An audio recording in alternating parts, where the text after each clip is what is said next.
Claire, une étudiante de 22 ans, prenait quotidiennement le train pour se rendre à l'université. Un soir, alors qu'elle rentrait tard après une journée de cours et de travail, elle monta dans un wagon presque vide. Elle s'assit près de la porte, sortit un livre et commença à lire. À la station suivante, un homme d'une quarantaine d'années entra et s'assit en face d'elle, malgré les nombreux sièges disponibles. Claire ressentit un malaise immédiat, mais tenta de l'ignorer, pensant qu'elle se faisait des idées.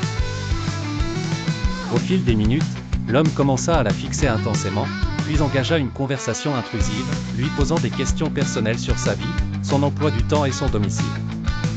Claire répondit brièvement, essayant de mettre fin à l'échange, mais l'homme devint de plus en plus insistant. Soudain, il se pencha vers elle et posa sa main sur sa cuisse. Paralysée par la peur, Claire ne sut comment réagir. Elle se leva précipitamment et se dirigea vers une autre partie du train, où se trouvaient d'autres passagers. L'homme ne la suivit pas, mais elle resta sur ses gardes jusqu'à son arrivée à destination.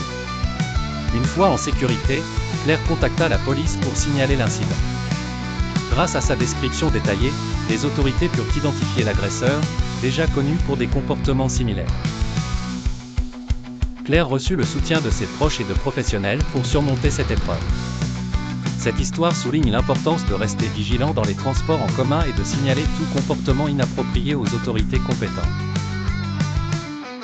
Les agressions sexuelles sont des actes graves qui nécessitent une réponse rapide pour protéger les victimes et prévenir de futures infractions.